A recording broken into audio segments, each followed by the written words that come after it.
Hi everyone. So I didn't have time to read that article with the headlines about China and the the TPP. So I got on Google here and look, there are so many articles, 23 million. And so I was looking at the newest ones and I've read these two. This one isn't so good. It's hard to read. It's from Jakarta. But this one here is very interesting. So I want to show you because, the TPP is a little bit hard to understand because we don't even know what it says. And how can this be? How can they be passing things and they're secret and no one has seen them? Oh my gosh, what kind of an insane world do we live in? So, okay, why China doesn't mind being left out of the Trans-Pacific Partnership.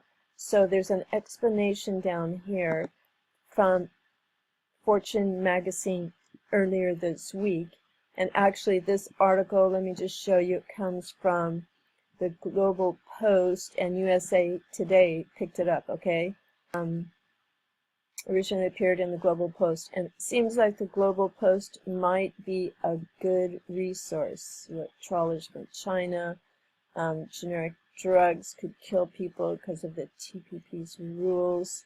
So you can check out the Global Post. But what I want to show you is, all right, is it going to bother China? All right, China is not expected to sign up anytime soon to the TPP, perhaps never. Excluding China has been widely interpreted as an attempt by the United States to curtail Beijing's growing political and economic might in the Asia-Pacific region, and some experts have described it as a terrible mistake. But does Beijing really care?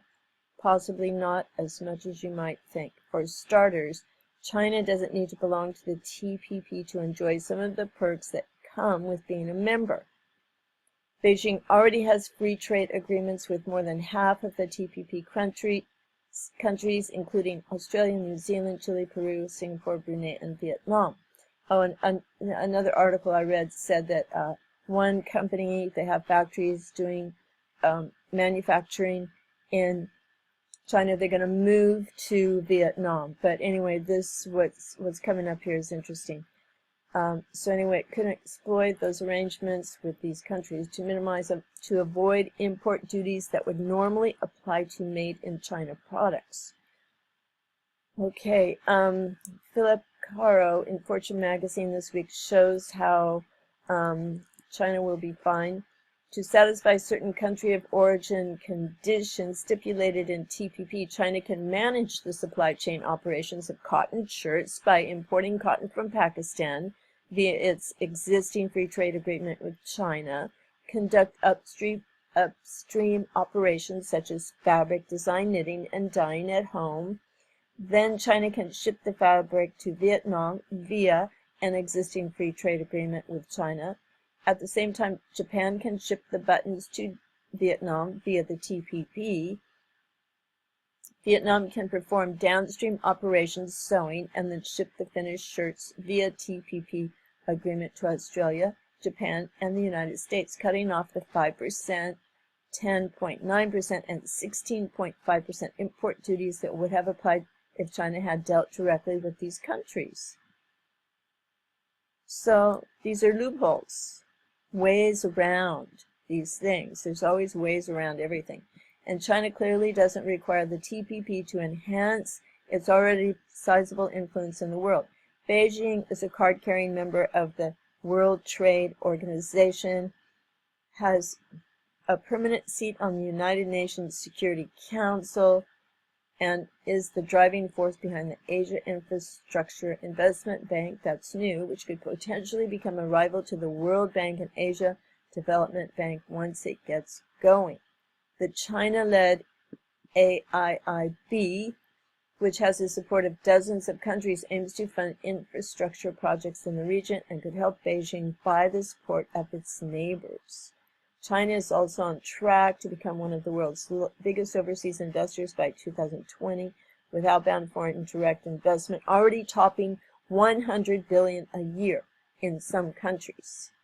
I mean, in some countries, China's investment is actually bigger than the loans they get from the International Monetary Fund, and that gives Beijing a lot of economic and political clout. On top of that, China is busy negotiating its own free trade pact with 15 countries in the Asia-Pacific region, and is expected to become the world's largest economy in the next decade. So, why does China care? The preponderance is driven by China's sheer size, its continued growth, which though slower than in the past, is still faster than that of most other Asian economies.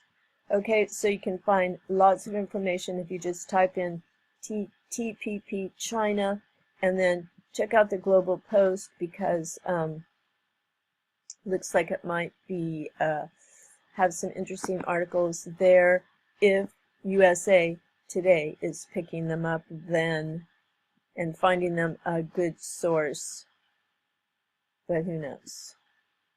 In these 4 countries, the TPP's rules on generic drugs could kill people, so what else is new? They enjoy killing people. Alright, thank you for watching, and God bless everyone, and all the best in the end times. Bye for now.